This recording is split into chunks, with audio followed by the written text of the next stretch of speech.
Seja muito bem-vinda, muito bem-vindo, você que está nos acompanhando, ao vivo ou em outro horário. Eu quero dizer que é um prazer imenso ter você aqui com a gente. É muito bom poder partilhar a esperança, repartir a mensagem de Jesus com você, porque nós acreditamos aqui na Bethesda que esta é a mensagem capaz de nos salvar, como diz uma música que cantamos hoje. A mensagem de Jesus é aquela capaz de nos dar ânimo, força, coragem. Uma outra maneira de dizer isso, a mensagem de Jesus é aquela que, de alguma forma, faz com que o nosso viver valha a pena. Nós não desperdiçamos a vida por causa da mensagem de Jesus. Então, muito bem-vinda, muito bem-vindo. Você deve ter acompanhado essa última música, e eu preciso dizer, como pastor, confessar um pecado aqui. Eu tive inveja da Gi. Que voz! Eu fiquei cheio de inveja aqui. Eu falei, ai, mas como eu queria poder cantar um pouquinho assim. Muito linda, muito linda. Deus abençoe, Gi, muito bom você nos abençoar com a sua música. Aliás, todas as meninas, o grupo de louvor, nos abençoou grandemente com as músicas. E eu quero aproveitar, já que eu estou com o microfone aqui, agradecer ao meu amigo, palmeirense também, diz ele que o único bispo de Caruaru, pastor Oséias, que está nos acompanhando aqui. Eu quero agradecer porque ele deixou aí no chat. Felicitações, Will. Para quem não sabe, ontem foi meu aniversário. Dia 20 de fevereiro, meu aniversário. E ele deixou aí. Obrigado, pastor Oséias. Obrigado mesmo pelo carinho. Obrigado pelo cuidado, pelas conversas. Muito obrigado. E a Marlete também. Muito obrigado, Marlete. Deus abençoe a sua vida, as nossas vidas. Pois é, hoje eu estou em celebração, né? Afinal, fazer aniversário é sempre muito, muito bom. Eu, pelo menos, gosto. Ontem tive um dia maravilhoso com a minha Petica. Para quem não sabe quem é a Petica, é a minha filha. É assim que eu a chamo. E um dia também magnífico com outra menina, outra mulher da minha vida, que é a minha pequena. Para quem não sabe quem é a pequena, é a Lilian, a minha esposa, também como a chamo. Hoje eu quero conversar com vocês, refletir com vocês, a partir de um livro que eu particularmente gosto muito da Bíblia. Eu quero refletir a partir do Eclesiastes. Por que gosto? Me permita dizer, eu acho que o Eclesiastes, ele tem a habilidade de ter um papo reto, de conversar cara a cara, de não esconder nada. O Eclesiastes tem, sim, os seus olhos em Deus, mas consegue perceber que a existência, muitas vezes, não é tão simples. E eu gosto desse jeito. Então hoje eu vou refletir no livro de Eclesiastes, no capítulo 3, um texto muito conhecido. Se você tiver o app aí, já acesse. Se você for do mais clássico, eu tenho a Bíblia na tradução Almeida, tá tudo certo.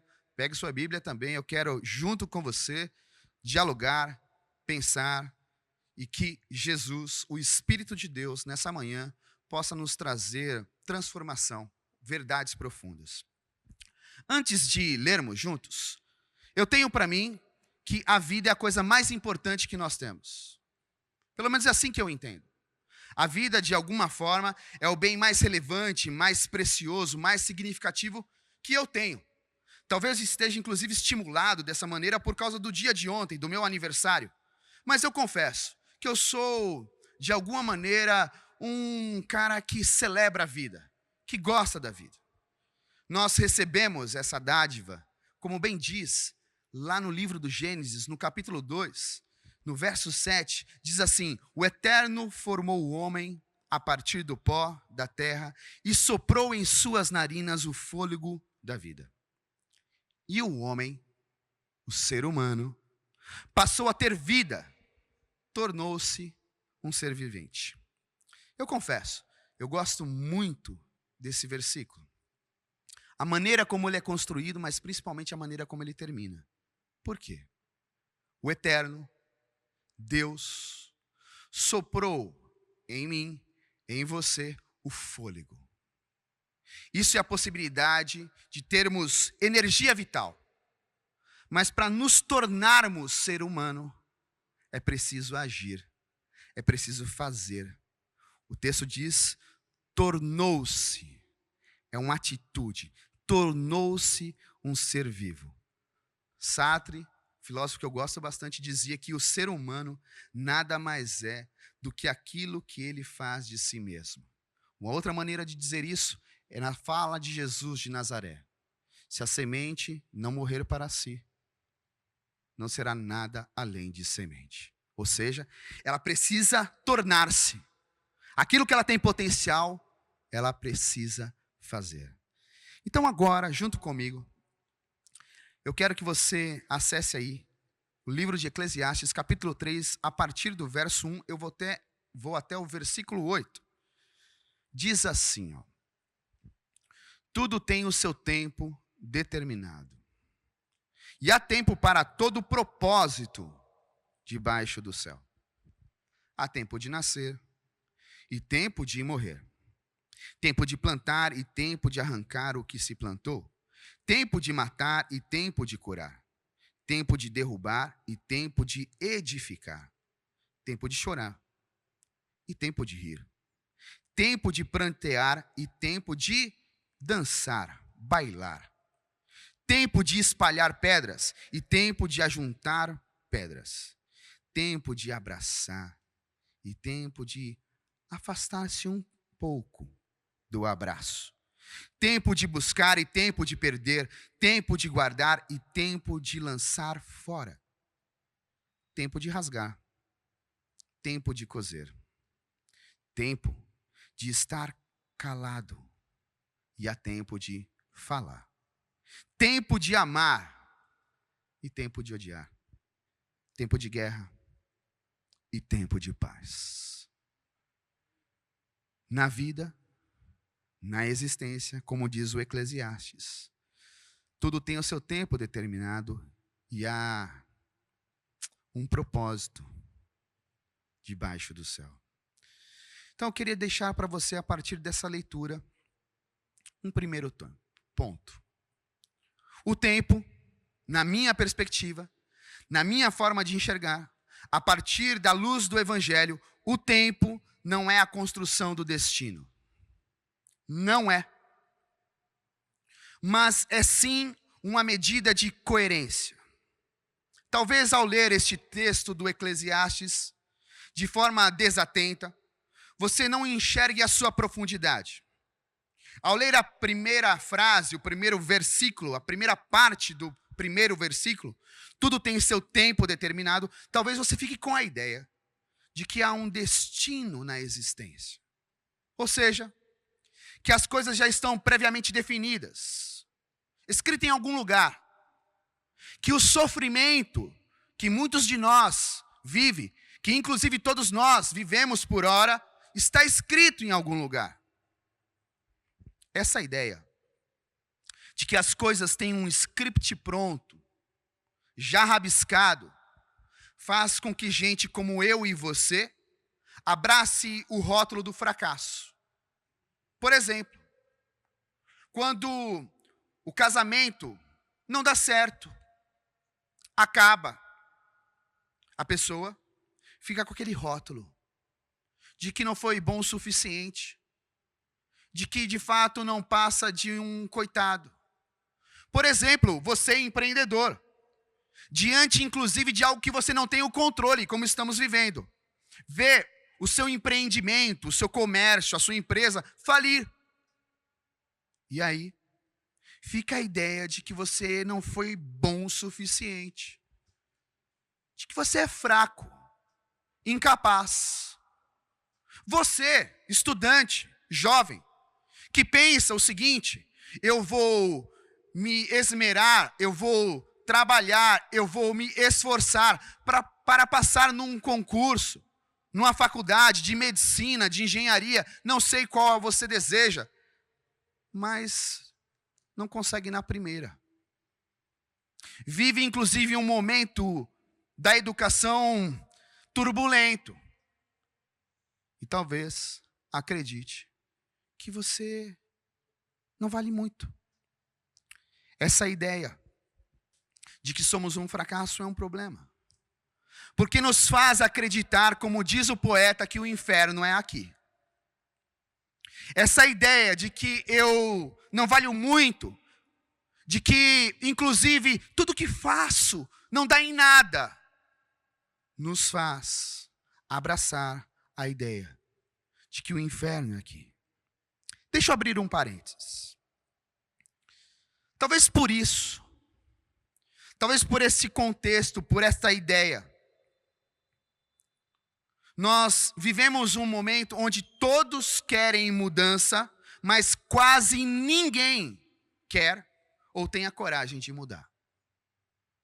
Nós vivemos uma vida, uma existência, onde eu confesso, no consultório, nos aconselhamentos que faço, o que eu mais escuto é: eu quero mudança, eu preciso de mudança.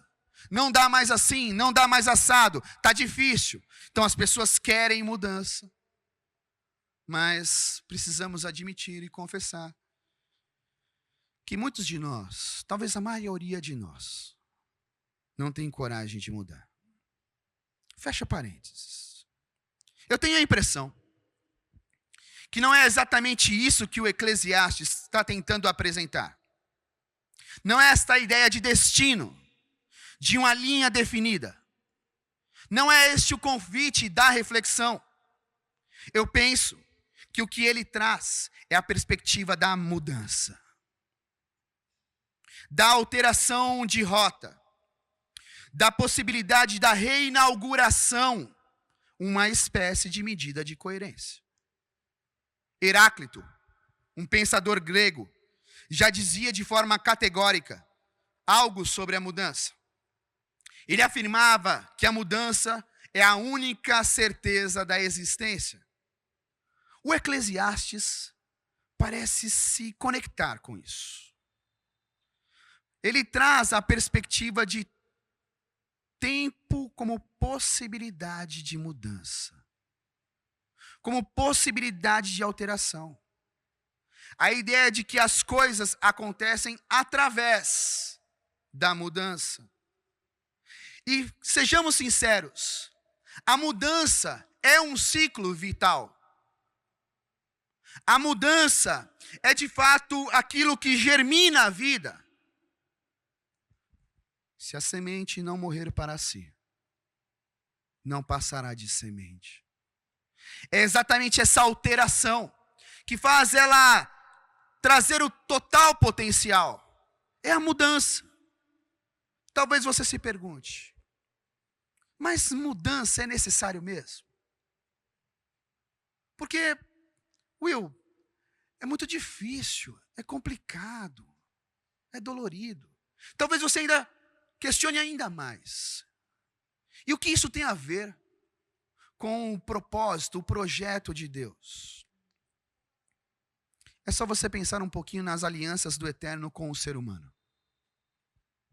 Todas elas são mudanças para que a vida se perpetue.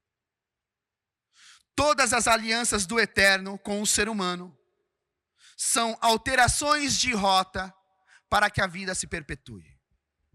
Desde Adão e Eva, passando por Noé e a manutenção da existência, caminhando ao lado de Abraão para uma nova terra, uma nova forma de ver a vida, abraçando inclusive a nação no seu êxodo, para que ela se sustente, chegando a Davi e por fim a graça. Todas estas mudanças de rota é para que a vida se perpetue. O projeto de Deus é aquele que está comprometido com a mudança em favor da vida. O projeto de Deus não é aquele que está comprometido com o que é estagnado. Não. Ou seja, não mudar significa não viver. Não mudar as coisas e os comportamentos me parece uma existência medíocre, que se contenta com a inércia. Por isso o Eterno fez a história de outro modo. Ele não se contenta com a mesmice, como diz o sábio poeta Rubem Alves. Ele faz diferente e também faz a diferença, criando uma vida que vale a pena, e não um puro desperdício de dias, meses, anos, um atrás do outro. Não. Em Jesus, Deus põe fim à inércia. Em Jesus, Deus põe fim à maldição hereditária. Em Jesus, Deus põe fim à relação de causa e efeito. Em Jesus, Deus põe fim a um pensamento perverso que nos coloca no lugar de medíocres, pequenos, falidos, pobres. Em Jesus está inaugurada a possibilidade de ressurreição, reinauguração da história, hoje, amanhã e sempre. Quantas vezes? 70 vezes 7? Não, quantas forem necessárias. Em Jesus, a vida não é desperdiçada. Em Jesus, a vida toma o contorno daquilo que é eterno. No capítulo 9 do Evangelho de João, diante de um cego de nascença, nós temos uma pergunta. Temos uma pergunta que paira no ar. Rabi, Jesus, quem pecou? Este homem ou os seus pais? Para que ele nascesse assim. O mestre responde de uma maneira linda, extraordinária, da maneira com aquele que está comprometido com a vida. Ele diz assim: vocês estão fazendo a pergunta errada. Vocês estão procurando quem culpar. Não há nenhuma relação de causa e efeito. Olhem para a relação com Deus e vejam o que Ele pode fazer. Sabe o que Ele pode fazer? Reinauguração, reconstrução, recomeço. O compromisso do Eterno é sempre com o recomeço. É sempre com a vida. Não é com a morte. Não é com aquilo que nos coloca nesse lugar de fracos, fracassados, perdidos. Não. Culpados. Não. A proposta do Evangelho de Jesus de Nazaré é exatamente essa proposta de mudança. Jesus apresenta aqui no capítulo 9 do Evangelho de João uma pergunta que ainda hoje nós fazemos de forma errada. Porque ficamos procurando os culpados, ao invés de olharmos para quem pode nos dar inspiração para a reinauguração, para a vida, para aquilo que de fato alimenta a alma. Jesus é a medida de coerência da história da humanidade. Jesus é a mudança de rota que traz a marca da lucidez. Aquilo que nos aponta para o caminho de plenitude. Em Jesus, nós temos essa possibilidade. Nele se encerra a culpa eterna que se perpetua e fica e nos corrói. E se inaugura a graça sem medida.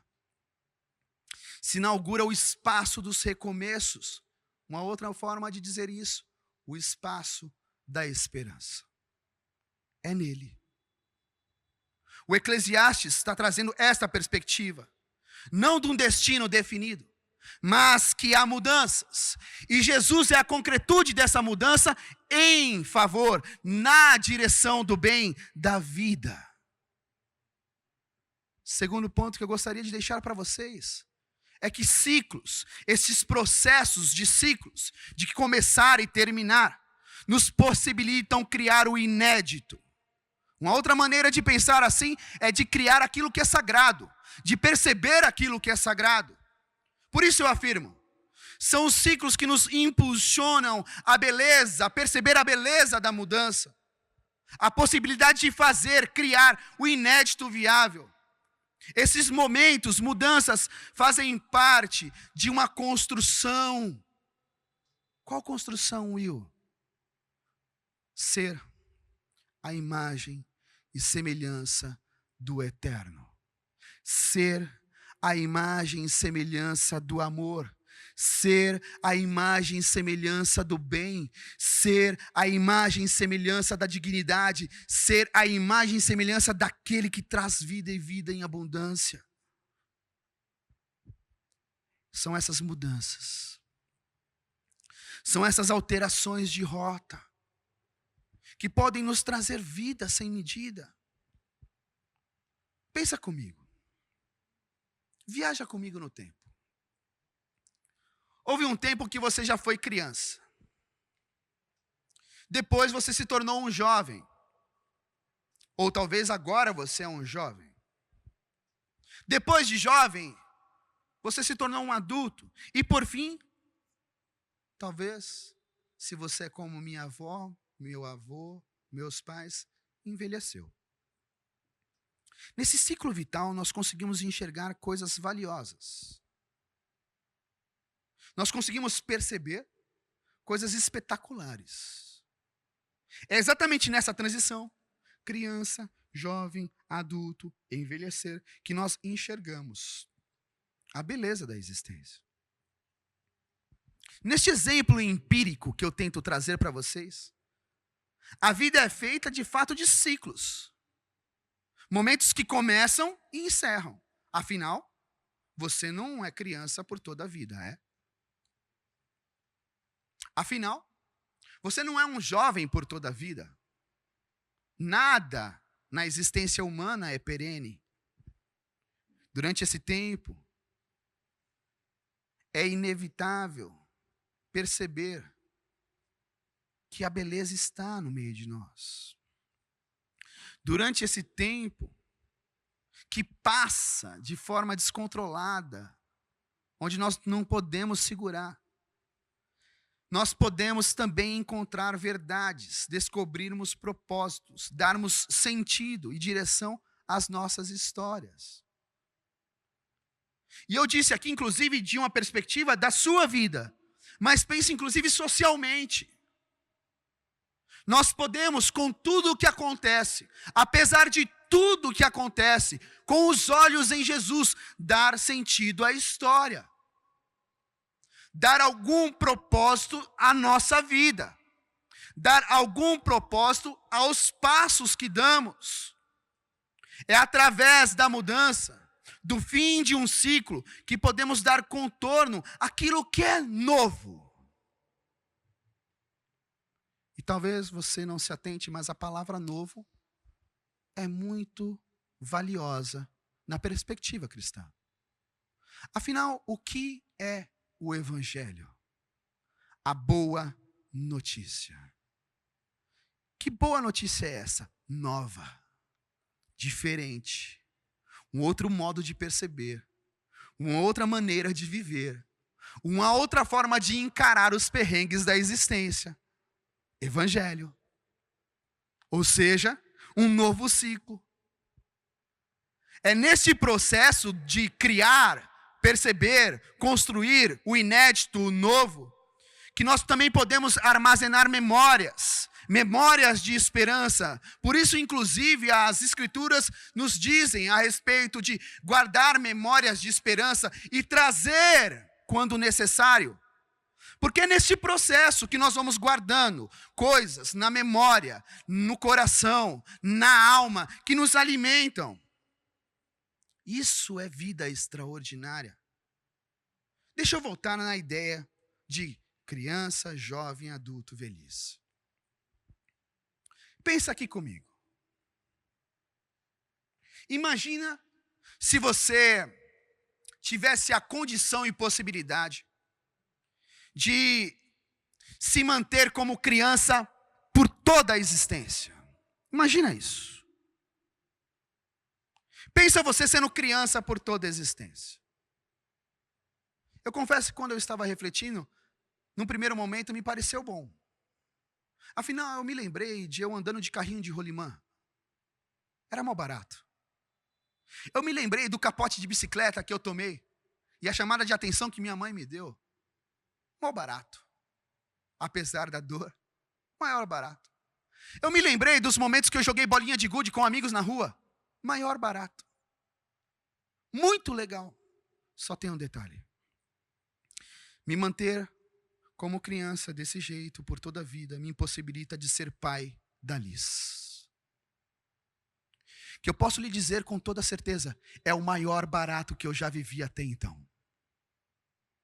Ou seja, é exatamente esse processo de mudança que me traz o extraordinário. É exatamente esse processo de construção que me faz experimentar aquilo que é eterno, sagrado. É exatamente esse processo de construção humana que me possibilita abraçar a Deus de diversas formas. De formas, inclusive, que eu nunca concebi em minha mente. É neste processo. Ou seja, se manter como criança por toda a existência, pode até parecer num primeiro momento maior barato, mas isso de fato não é nada saudável. Mesmo parecendo uma delícia, isso nos traria uma patologia sem tamanho. Aqui eu me lembro novamente das palavras de Jesus, descritas no Evangelho de João, novamente no livro de João, capítulo 14, onde ele diz: eu vou para o Pai, mas deixarei com vocês o Espírito Santo. O Espírito da verdade. O Espírito que, como Jesus disse, nos possibilita fazer coisas maiores do que ele fez. Não sou eu que disse isso. Jesus disse no Evangelho de João, capítulo 14. É este Espírito da verdade que me possibilita você fazer coisas maiores que Jesus fez. Fazer coisas extraordinárias, dar à existência o contorno daquilo que é sagrado, dar à existência a percepção de que Deus está entre nós, de que Deus nos alimenta, a partir inclusive de coisas singelas. Deus está no nosso meio.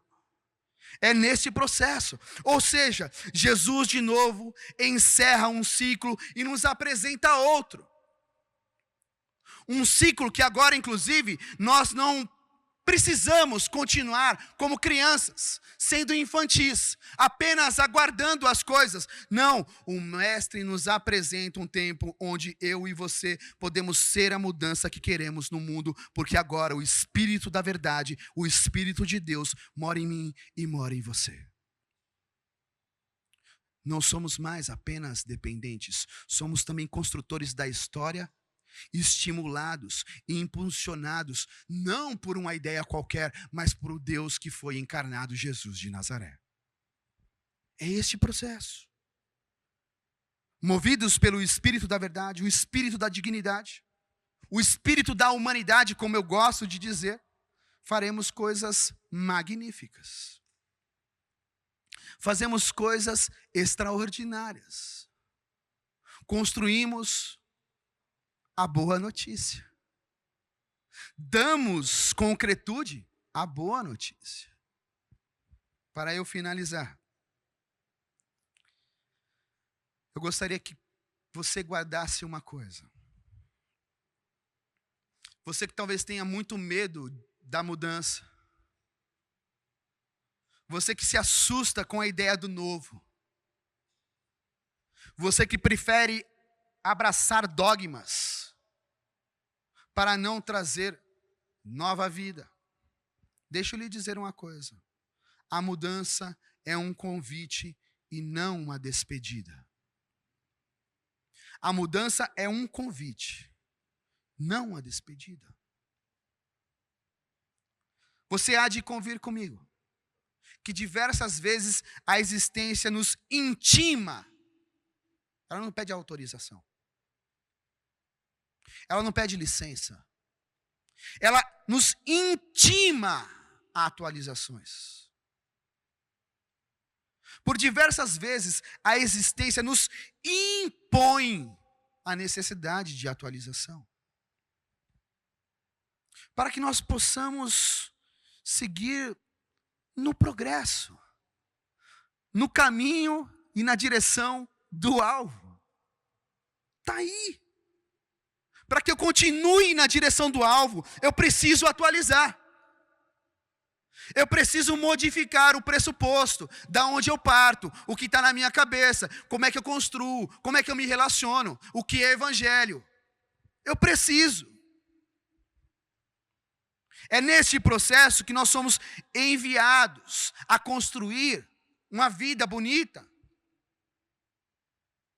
Este processo, de alguma maneira, nos possibilita a enxergar e construir propósitos maiores. Passar a uma etapa seguinte. Passarmos a etapa de sermos apenas admiradores do Evangelho. Apenas espectadores de Jesus. E agora passarmos a etapa de sermos coautores, participantes, agentes, homens e mulheres que dão as mãos para construir a história. Quando o ciclo se fecha, quando o ciclo se finaliza, nós precisamos realizar um aprendizado naquele contexto. Nós precisamos, de alguma maneira, entender, compreender, mergulhar naquele contexto para passar à etapa seguinte. Os processos na existência são transitórios. Na vida são transitórios. Mas isso não significa que são exatamente efêmeros, curto, breve, fugaz, insuficiente. Não, não, não. São a possibilidade de etapas criativas. Jesus apresentou a criação de uma outra forma de se relacionar com Deus. Jesus nos deixa o Espírito da verdade, o Espírito Santo, que também é outra maneira de nós nos relacionarmos com Deus. Não mais longe, não mais distante, não mais com sacrifício, não mais pautado em maldições hereditárias, não mais fazendo uma leitura de um Deus frio, inerte, mas agora no movimento, sendo movido por esse Espírito que traz vida e vida em abundância. Tudo tem o seu tempo determinado, e há tempo para todo o propósito debaixo do céu. É assim que o Eclesiastes começa o texto que lemos. E eu gostaria de encerrar dizendo o seguinte para você. Vida, a minha, a sua, a nossa, a existência, vida, é fluxo, é movimento, é vento. E, como Deus é a própria vida, não poderia ser diferente. É através da mudança que rios de água-vivas fluem e o vento sopra em outras direções extraordinárias. A existência não está definida. A sua história não está escrita. Por isso, inclusive, fiz a chamada: não desperdice a vida. Porque já não está definido. Não. Você tem a possibilidade de dar fluidez a isso quando você olha para Jesus e percebe que de fato está inaugurado nele uma mudança de paradigma. Já não mais um Deus castigador, cruel, mas agora um Deus gracioso, amoroso, próximo, amigo, que nos chama de filhos e filhas, que nos convida a fazer o que? Igual? Não. Se creres em mim, pedires em meu nome, tiverem o Espírito da verdade, farão coisas ainda maiores do que eu as fiz. Vida, existência, é fluxo. E a mudança é a possibilidade de criarmos o contorno daquilo que é eterno. A mudança é a possibilidade de criarmos, darmos encarnação ao eterno.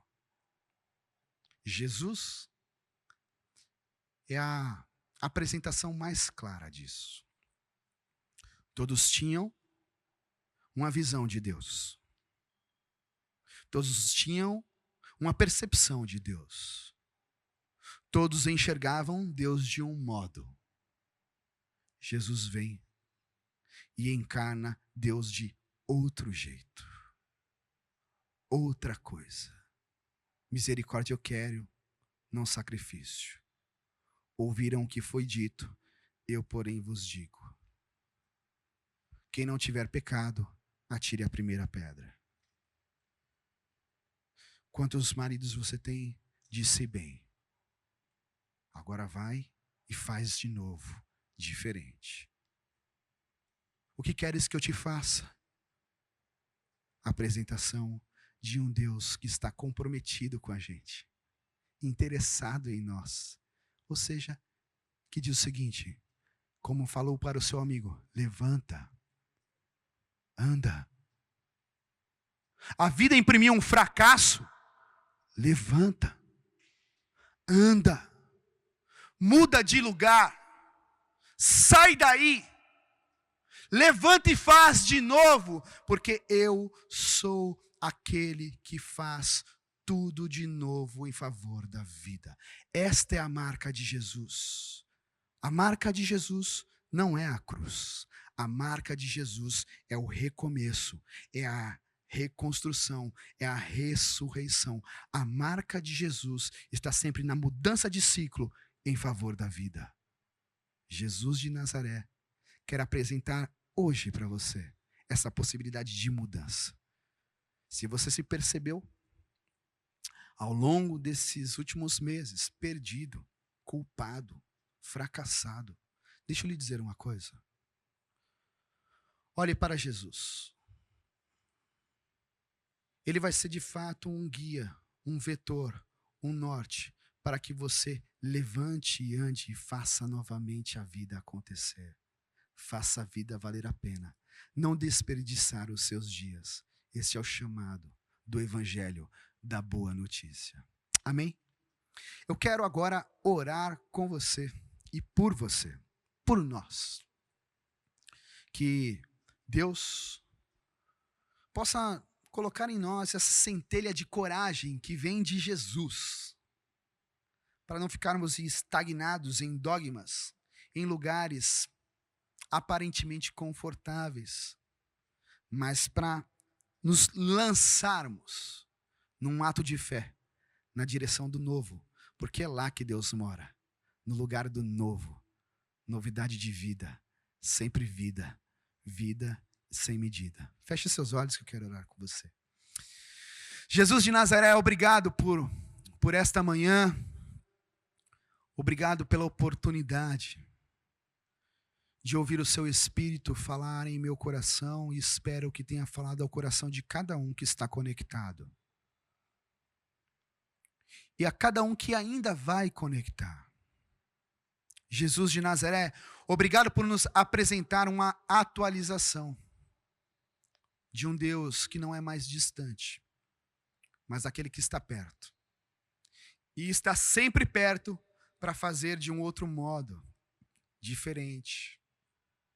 Jesus de Nazaré, obrigado por nos apresentar uma maneira de lidar com as alterações da existência, com os dias bons e os dias maus, não perdendo de nenhuma maneira o olhar na direção do amor. Jesus de Nazaré, que neste encontro nós possamos ser estimulados, impulsionados, constrangidos e assim transformados por esse Espírito de verdade, o Espírito Santo, que Ele sopre em nós verdades que nos coloquem novamente na direção do alvo. É assim que eu te peço, crendo em seu nome, crendo em sua parceria, crendo em sua proximidade, crendo em sua amizade, crendo em sua fidelidade. É assim que eu te peço. Amém e amém. Que Deus te abençoe, que Deus possa, durante essa semana, durante o próximo mês, que já está chegando aí em março, que Ele possa continuar caminhando contigo. Que a cada momento que você tenha no seu íntimo encontro com Ele, seja um espaço e momento de mudança, de transformação. É assim que eu te peço. E é assim que eu quero, desejo que você faça. Que este instante de encontro com Jesus seja sempre transformador da sua vida, da minha vida, da nossa vida, em favor do bem. Estenda a sua mão. Eu quero entregar agora a bênção apostólica a todos nós, que o amor de Deus, este amor transformador, diferente, este amor incondicional, que a graça de Jesus, a marca que inaugurou a mudança em favor da vida, que o Espírito Santo, esse Espírito da verdade, este Consolador que nos convida a uma amizade profunda e verdadeira das coisas em favor do bem, sejam conosco não apenas hoje, mas todos os dias. Fiquem na paz, queridos.